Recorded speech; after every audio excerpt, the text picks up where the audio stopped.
Èmi ni ọba Aláyélúwà, ọba Lámídì Ọláyíwọlá Adeyemi kẹta, ikú bàbá yìí Aláàfin Ọ̀yọ́.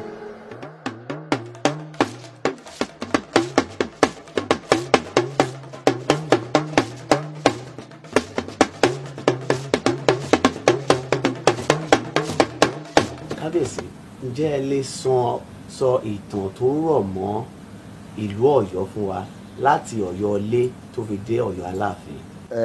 Ọ̀yọ́ tí a wà ní Ọ̀yọ́ ilé ó ní olúùlú fún gbogbo ilẹ̀ Yorùbá nínú agbára. Ọ̀ranyàn ló dá Ọ̀yọ́ ilé lẹ̀ ní Aláàfin kìíní. Nígbà tí ó bẹ̀rẹ̀ ìjọba rẹ̀, kò sí àríyànjiyàn ń bẹ pé ìkan nínú àwọn ọmọ Oòduà ọ̀kan bí l'Oòduà bí, ọ̀kan bí ọmọ méje, ìkan ọmọ méje tí ọ̀kan bí ní Ọ̀ranyàn. Ọ̀ranyàn lọ́lọ́run wá gbé ọlá fún torí pé ó jẹ́ akíkanjú ọmọ ọba, ó jẹ́ akíkanjú èèyàn. Gẹ́gẹ́ bí ìwà ti sọ, òun ló dá gbogbo agbègbè tó yẹ pé ó gbòòrò jù kí ẹni tó jẹ́yàn dúró ní gbogbo àgbáyé nínú ìtàn láti ìgbà tí wà ti ṣẹ̀ títí ṣe tó tí ìdálẹ̀.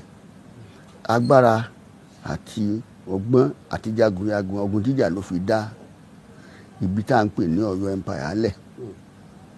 Nígbà tó dálẹ̀, àwọn tó àlá tó dé agbára lé lórí Ifẹ̀, Ìjẹ̀bú, Oǹdó, Sábẹ̀, Ìjẹ̀ṣà, Òwu. Agbára rẹ̀ tún kù ní gbogbo agbègbè yìí, ó tún lọ dé Republic of Benin and Togoland.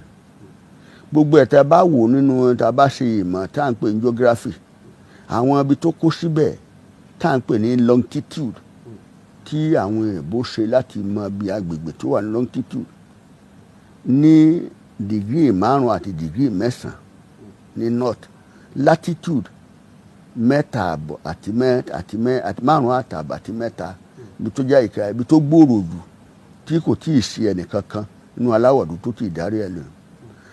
Nígbà tó dálẹ̀, Ọlọ́run fún lágbára, ó dá ètò ogun jíjà lẹ̀. Yorùbá